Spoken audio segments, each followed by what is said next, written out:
আমার বন্ধুরা, আশা করি ভালো আছো। Welcome to my channel honours bros educational. বন্ধুরা, আমাদের আজকের আলোচনার বিষয় question and answer sir Roger at home থেকে। স্যার রজার অ্যাট হোম একটা শর্ট এসে লিখেছেন জোসেফ এডিসন।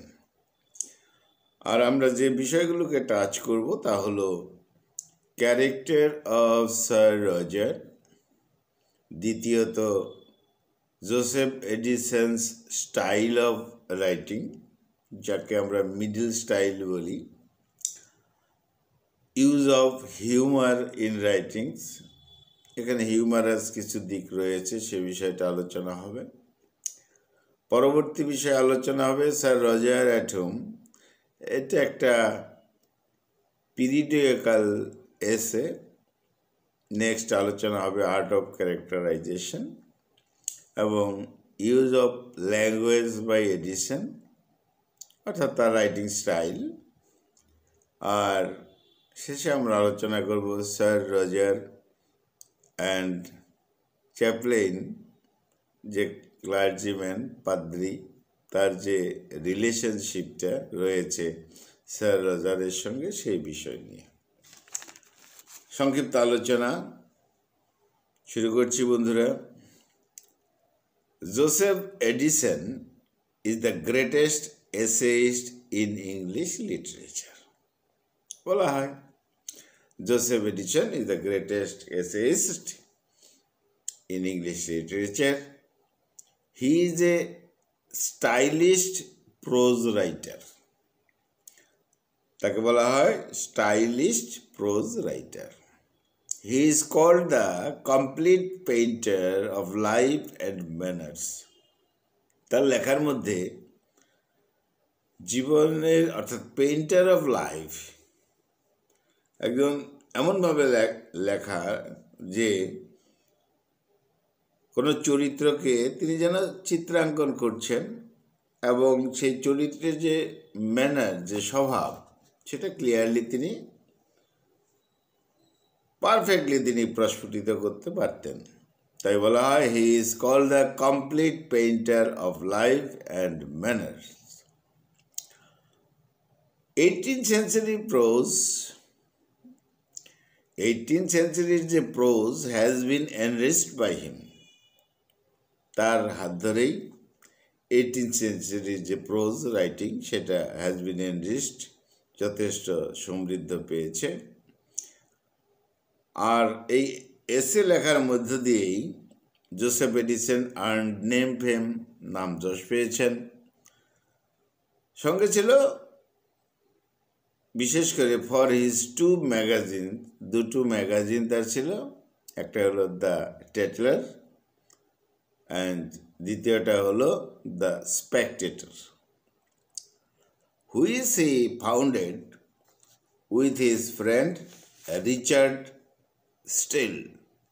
তাহলে এই জোসেফ এডিসন, তিনি যে তার ম্যাগাজিনটা চালাতেন, দ্য টেটলার, দ্য স্পেকটেটর, তাতে হেল্প করেছেন তার বন্ধু রিচার্ড স্টিল। তাদের দুজনেরই কাজ এটা। তাহলে Addison is famous for his satirical social criticism. এই বিষয়টি মনে রাখতে হবে। তার লেখার মধ্যে স্যাটিরিক্যাল বিষয় ছিল, বিদ্রুপাত্মক বিষয়। সোশ্যাল ক্রিটিসিজম, সামাজিক বিষয় নিয়ে কোনো সমালোচনা তিনি করতেন, তবে সেটা সামাজিক বিষয়টা হয়তো স্যাটিরিক্যাল।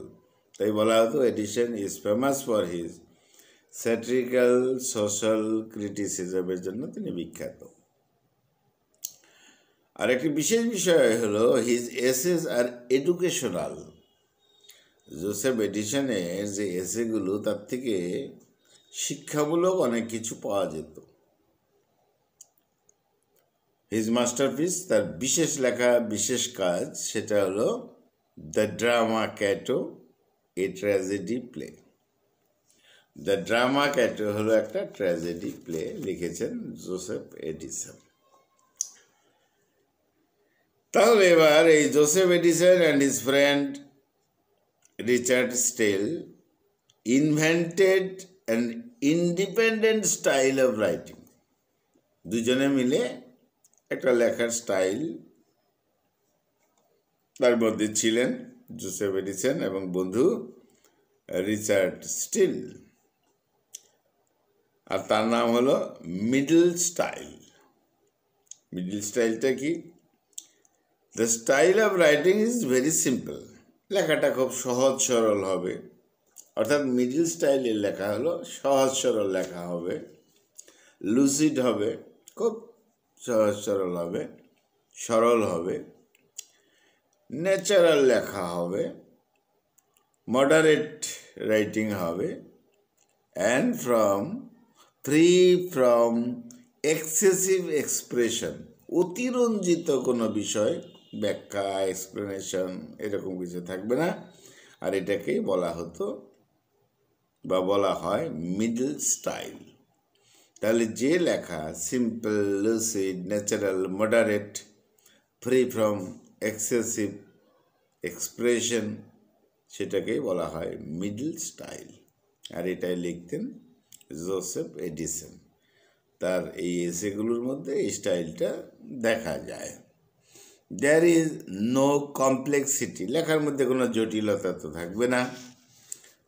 অবসকিউরিটি, আবছা কোনো কথা থাকবে না। ইন এক্সপ্রেশন, বলাই হলো সহজ সরল।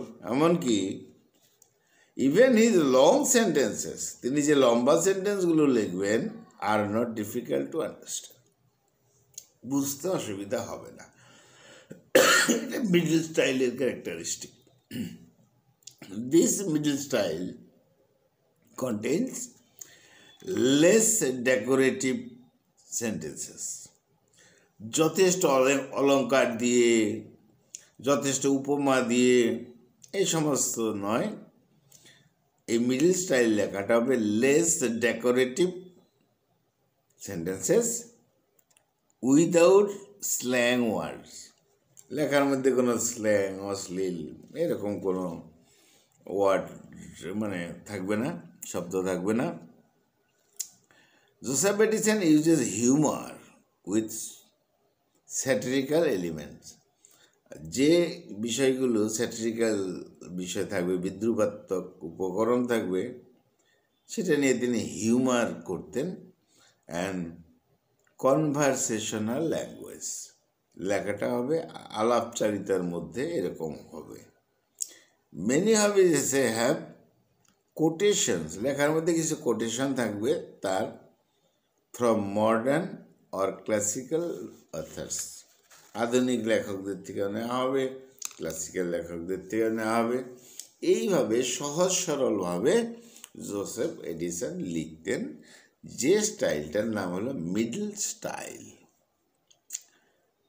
আর এই যে the short essay Sir Roger at home, এই শর্ট এসেটা ইজ টেকেন ফ্রম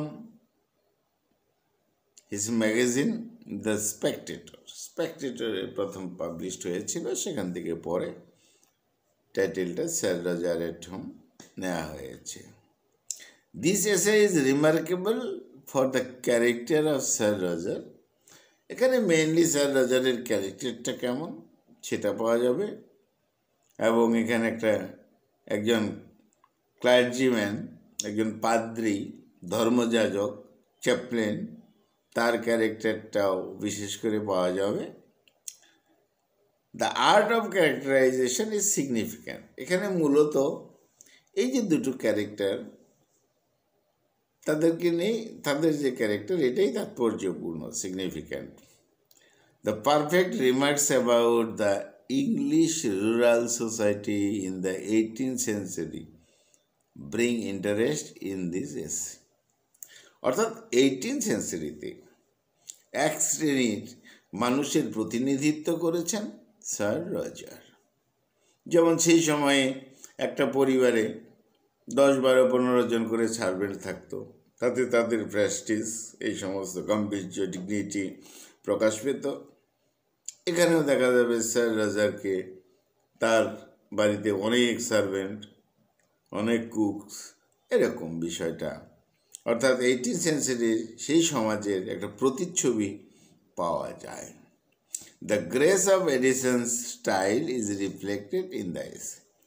তাহলে স্বাভাবিকভাবেই যেভাবে লিখতেন জোসেফ এডিসন এখানে রিফ্লেক্টেড হয়েছে, প্রতিফলিত হয়েছে এই এসেদের মধ্যে। স্যার রজার অ্যাটম এটা হলো এই যে recollection of some memories of Joseph Edison with his friend sir Roger D কভারলি। তাহলে এখানে একটা স্মৃতির বিষয় রয়েছে, সেটা কি অনুভব করেছেন আমাদের essayist Joseph Edison. Joseph Edison এই স্যার রজারের বন্ধু ছিলেন, ইউনিভার্সিটি ফ্রেন্ড। আর স্বাভাবিকভাবেই এই স্যার রজার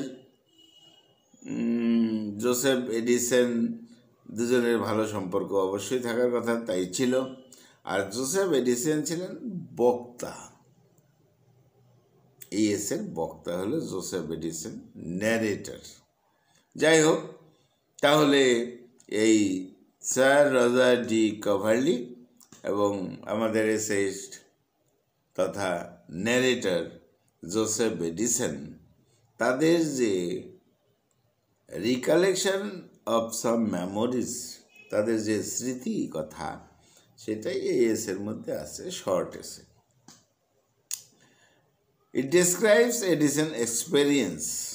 মূলত জোসেফ এডিসন তার যে অভিজ্ঞতা, এক্সপেরিয়েন্সেস, সেটাই ব্যাখ্যা করেছেন at the country house of Sir Roger. Sir রজারের যে গ্রাম্য বাড়ি, সেখানেই গিয়েছিলেন আমন্ত্রণ করাতে কে, জোসেফ এডিসন। আর সেই জন্য জোসেফ এডিসনের যে অভিজ্ঞতা, experiences at the country house of Sir Roger, সেটাই এখানে ব্যাখ্যা করা হয়েছে। Edison presents sir Roger as he is. এখানে লক্ষ্য করা যাবে যে হ্যাঁ, জোসেফ এডিসনের বন্ধু হলো স্যার রজার, কিন্তু এমনভাবে নিখুঁতভাবে ডিটেলস বর্ণনা করা হয়েছে যেন এই স্যার রজার একটা নভেলের ক্যারেক্টার হয়ে গেছে। অর্থাৎ রাইটিংয়ের যে স্কিলটা, সেই স্কিলের দ্বারাই নিশ্চয়ই স্যার রজার একজন কাইন্ড হার্টেড পার্সন ছিলেন, সব ঠিক আছে, কিন্তু যেভাবে বর্ণনা করেছেন জোসেফ এডিসন, তাতে স্যার রজার আর সাধারণ বন্ধু থাকেননি। স্যার রজার একদম নভেলের আর্টিস্টিক বা কোনো গল্পের একজন শৈল্পিক চরিত্র হিসাবে উঠে এসেছে। যাই হোক, আমরা এখানে লক্ষ্য করব যে স্যার রজার একজন হসপিটেবল, অতিথি পরায়ণ, কাইন্ড হার্টেড পার্সন, দয়ালু লোক তিনি। হি ট্রিটস হিজ সার্ভেন্টস ওয়েল। ওই যে বলা হলো 18th সেঞ্চুরিতে অনেক সার্ভেন্টস থাকবে ফ্যামিলিতে, সার্ভেন্টসদের তথাকথিত সার্ভেন্টস হিসাবে স্যার রজার ভাবতেন না, একদম নিজের ফ্যামিলি মেম্বার্স হিসাবেই ভাবতেন। তাই বলা হয়েছে he treats his servants well, খুব ভালো আচরণ করতেন তাদের সাথে। The essay shows Sir Roger's personality. আর তার যে দৈনন্দিন যে behaviour, family member, servant, others পার্সনদের সঙ্গে স্যার রজারের পার্সোনালিটি, ব্যক্তিত্ব, গাম্ভীর্য ফুটে উঠেছে। হাউস হোল্ড অ্যাফেয়ার্স, কীভাবে প্রকৃত একটা ফ্যামিলি চলবে বা চলতে হয় বা সম্পর্ক রাখতে হয়, সেটা প্রকাশ পেয়েছে অ্যাজ এ ভার্চুয়াস ক্যারেক্টার। এবং তাতে মনে হয়েছে চরিত্রটা একেবারে ভার্চুয়াস। সাধারণভাবে একটা ফ্যামিলিতে আমরা সব কিছুই সাধারণ মনে করি, কিন্তু স্যার রজার একজন অসাধারণ প্রকাশ পেয়েছে তার এই ফ্যামিলির সবার সাথে মেলামেশা, প্রতিবেশী সবার সাথে মেলামেশা, তার মাধ্যমে। Sir Roger was careful to the habits and interest of Edison. বন্ধু জোসেফ এডিসন যখন তার বাড়িতে গেল, স্যার রজার তো স্বাভাবিকভাবেই একেবারেই যত্নশীল ছিলেন তার প্রতি, কারণ জোসেফ এডিসনের হ্যাবিটস, অভ্যাস কি, ইন্টারেস্ট কি, সব কিছুই জানতেন তিনি। যাই হোক, এডিসন ওয়াজ ভেরি কমফোর্টেবল, যথেষ্ট তো কমফোর্টেবল ফিল করেন উইথ স্যার রজারের সঙ্গে, এবং Addison addressed him the knight. Joseph Addison তাকে বলতেন নাইট, KNIGHT, সৈনিক একজন। According to Addison, Sir Roger was the best teacher in the world. Sir Roger একজন best teacher in the world, অর্থাৎ স্যার রজারের ক্যারেক্টার, বিহেভিয়ার, অ্যাক্টিভিটি, তার মধ্যে দিয়ে অনেক কিছু জানা যায় একজন মানুষ হিসাবে। পিপল কুড লার্ন হিউজ, সবাই যেন শিখতে পারতেন প্রচুর from his behaviour and activities. Sir রজারের চরিত্র থেকে, তার অ্যাক্টিভিটি থেকে অনেক কিছু শেখার রয়েছে। যাই হোক, sir Roger had never change his servant, কখনো সার্ভেন্টের চেঞ্জ করতেন না। কেউ কাজ করতে পারুক না পারুক, চেঞ্জ করতেন না, তাদের সাথে একটা আত্মিক সম্পর্ক হয়ে যেত। তাই কোনো সার্ভেন্টের চেঞ্জ করবেন এটা হতো না। হিজ সার্ভেন্টস অ্যান্ড, সার্ভেন্টসরা তো ছিল, তার সঙ্গে আমরা পেয়েছি চ্যাপলেইন। চ্যাপলেইনকে একজন ক্লার্জিম্যান, একজন পাদ্রী। আমরা জানি স্যার রজারের বাড়ির পাশেই ছিল চার্চ ছিল, তার দায়িত্ব তো স্যার রজারের কাছেই ছিল। তিনি অনেক যত্ন করতেন, খেয়াল রাখতেন, অর্গানাইজার হিসাবেও তিনি ভালো ছিলেন। তাই একজন ক্লার্জিম্যানের দরকার ছিল, আর তাকে এনে দিল জোসেফ এডিসন, এই চ্যাপলেনকে। যাই হোক, চ্যাপলেন গ্রিউ ওল্ড উইথ হিম, অর্থাৎ অনেক সার্ভেন্টস এবং এই চ্যাপলেন তারাও বৃদ্ধ হয়ে আসছেন। কার সাথে? স্যার রজারের সাথে। আমরা জানি 56+ এজ হলো স্যার রজারের। তো এই সার্ভেন্টসরা, চ্যাপলেন স্বাভাবিকভাবেই বৃদ্ধ হয়ে আসছেন ওই ফ্যামিলিতে থেকে। আমরা জানবো চ্যাপলেন 30 বছর ধরে রয়েছেন ওই ফ্যামিলিতে। Sir Roger was a mixture of fatherly love, পিতৃত্ব সুলভ ভালোবাসা তার মধ্যে ছিল, and master of his family, পরিবারের তো প্রধান তিনি ছিলেনই, প্রভু তো ছিলেনই, কিন্তু তার মধ্যে একটা পিতৃত্ব সুলভ ভালোবাসা সবাই পেত। All the members of his family are happy. প্রকৃত সুখ কাকে বলে, পরিবেশ কাকে বলে, এই ফ্যামিলিতে পাওয়া যেত। আর সেটা সম্পূর্ণ ক্রেডিটটা যায় এই স্যার রজারের। Joseph Addison got special care, বন্ধু, তিনি তো স্পেশাল কেয়ার পেতেন স্যার রজার থেকে। অন দ্য আদার হ্যান্ড, অপরপক্ষে এই যে ক্লার্জিম্যান, চ্যাপলেন, পাদ্রী, ধর্মযাজক was very respectable.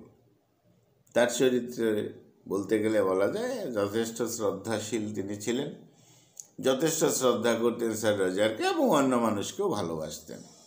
He had lived in sir Roger's house for more than 30 years, 30 বছরের বেশি ধরে ওই ফ্যামিলিতে আছে। তাহলে সহজ কথা বললে 30 বছরের বেশি ধরে একটা ফ্যামিলিতে থাকা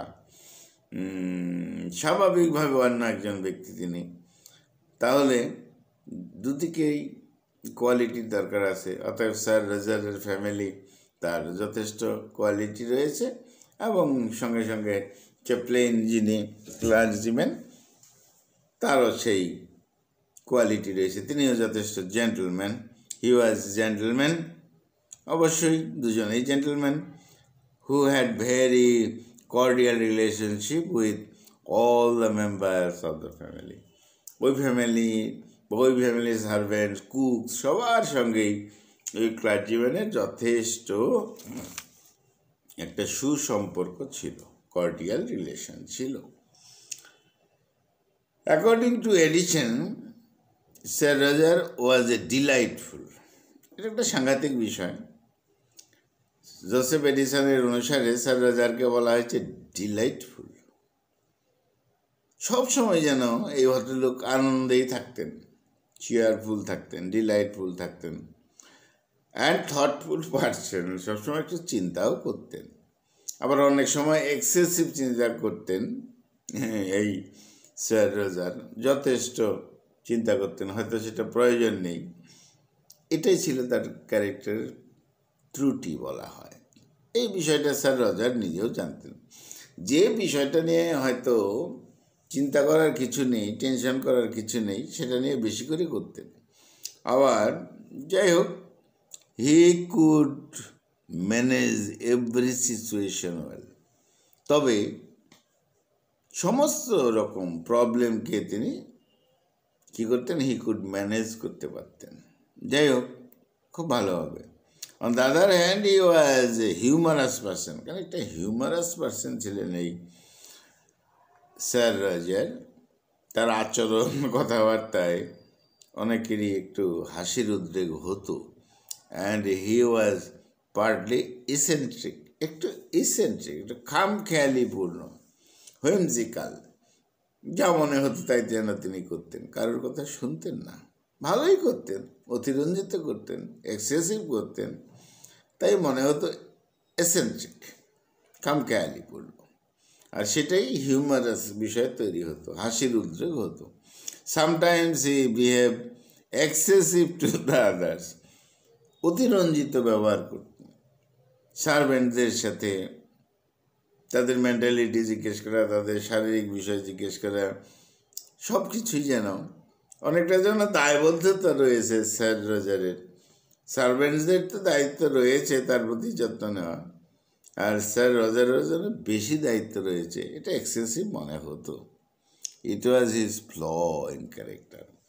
এটাই হলো তার জীবনের ক্যারেক্টারের মধ্যে ত্রুটি বলে মনে করা হতো।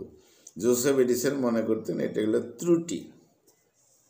আর এই বিষয়টা স্যার রজার নিজেও জানতেন যে তার নিজের একটা ত্রুটি রয়েছে, যে তিনি অতিরঞ্জিত কিছু করেন। যাই হোক, in Sir Roger at home, এই এসেতে we find how Sir Roger received his friend without any disturbance. আমরা এখানে পেলাম তার বন্ধু জোসেফ এডিসনকে কীভাবে রিসিভ করতে হয়, কোনো রকম ডিস্টারবেন্স করা যাবে না তার ব্যবস্থা তিনি করেছেন। Even he took care of his old dog, শুধু মানুষকে নয়, সার্ভেন্টকে নয়, বন্ধুকে নয়, তার যে ওল্ড ডগ হর্স ছিল, অকেজু হর্স, ইউজলেস হর্স ছিল, তাদেরও তিনি যেন সমভাবেই যত্ন নিতেন। এটা একটা বিষয় দেখা যেত। ওল্ড ডগ যতটা তার দায়িত্ব বা যত্ন নিতে হয় তার থেকে অতিরঞ্জিত করতেন। ওইখানে যে ওল্ড হর্সের কথা বলা হয়েছে, ইউজলেস হর্স, তার প্রতি অতিরঞ্জিত যত্ন নিতেন। ভালো, কিন্তু সে ভালোটাই এখানে যেন এসেন্ট্রিক হিসাবে, হিউমারাস হিসাবে ধরা পড়ত। যাই হোক, he should his kindness all around him, সবাই যারা ছিল তার যে দয়াবান মন, সহানুভূতির মন, সেটা সহানুভূতি আচরণ সবার সাথেই করতেন sir Roger. He decorated the church, ওই যে চার্চ ছিল যে সেটা তিনি ডেকোরেটেড করতেন। That showed his love for religion, এর দ্বারা প্রমাণ হয় যে তিনি ধর্মের প্রতিও অনুরাগী ছিলেন, ভক্ত ছিলেন। He was a skilful organiser in his life, জীবনের প্রত্যেকটা বিষয়কে তিনি যেন একজন স্কিলফুল অর্গানাইজার, একদম সাজিয়ে গুছিয়ে আয়োজন করে তিনি করতে পারতেন, গুরুত্ব দিতেন। যারা মনীষী বিশেষ লোক তারা কিন্তু সাংসারিক জীবনের ছোট ছোট বিষয়ের প্রতি যথেষ্ট ইম্পর্টেন্স দেন, আর অনেকেই সংসারের বিষয়ে কেয়ারলেস থাকেন। যাই হোক, ইন শর্ট তাহলে বলা যায় Joseph Addison has presented Sir Roger as a living character, একটা প্রাণবন্ত ক্যারেক্টার যেন তৈরি করে ফেলেছেন মনে হতো। Who has a humanistic attitude, মানবিক দৃষ্টিভঙ্গি তো তার ছিলই। Addison's style has a sense of control, wit and irony, যেটা থাকে তার, এটা ছিল। Many critics praise his humour and social manners, এইসবকে ক্রিটিক্সরা লক্ষ্য করেছেন। তার যে periodical essay in the Spectator আর হিজ গ্রেট অ্যাচিভমেন্ট, তার বিভিন্ন এসেস এবং যেটা এই স্পেকটেটর ম্যাগাজিনের মধ্যে থেকে লক্ষ্য করা গেছে, এটা গ্রেট অ্যাচিভমেন্ট হলো জোসেফ এডিসনের। যাই হোক, এই এসেটা sir Roger at home full of, এখানে রয়েছে ফুল অফ ফ্রেন্ডলি কনভারসেশন, লেখালেখির মধ্যে একদম ফ্রেন্ডলি, যেটা মিডল স্টাইলে থাকে, ফ্রেন্ডলি কনভারসেশন। ওয়ার্ডস আর অ্যাপ্রোপ্রিয়েট, যে শব্দটা যেখানে যেভাবে ব্যবহার করতে হবে তাই করা হয়েছে। অ্যান্ড দ্য সিম্পল সেন্টেন্সেস আর ফ্রি ফ্রম অবসকিউরিটি, সব সহজ সরল সেন্টেন্স, এখানে আবছা বলে কোনো কিছু নেই।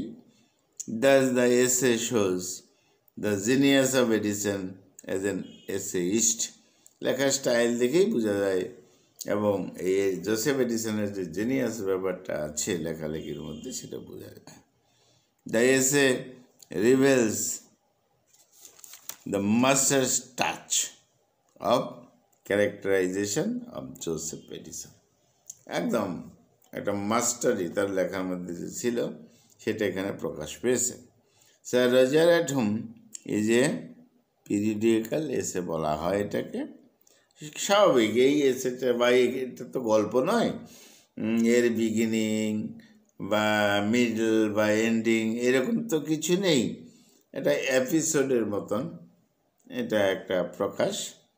আচ্ছা, not a full story with the beginning middle and the ending, এটা ফুল স্টোরিও নয়, তার মধ্যে দিয়ে একটা বিশেষ ক্যারেক্টার যেন একেবারে তৈরি হয়ে গেছে। ইয়েট তথাপি the minor details are given a life like character of sir Joseph, এমনভাবে ছোট ছোট বিষয়গুলোকে তিনি বর্ণনা করেছেন যে তাতে একেবারে লাইফ লাইক ক্যারেক্টার, একটা প্রাণবন্ত একটা চরিত্র স্যার রজারের বেরিয়ে এসে। The style of the essay is clear, একদম সহজ সরল, fluent as well as dignified, প্রশংসা করার মতো। Which shows an excellent artistry, একটা চমৎকার এখানে একটা শিল্প রয়েছে। Of the style of Joseph Edison, Joseph এডিসনের যেটাকে আমরা বলি দ্য মিডল স্টাইল। তাহলে বন্ধুরা, এই ছিল আমাদের আজকের আলোচনা, কোশ্চেন আনসারের একটু দিক নিয়ে আলোচনা। Sir Roger at home written by Joseph Addison. বন্ধুরা খুব ভালো থেকো, আমার চ্যানেলটা সাবস্ক্রাইব করো। Thank you.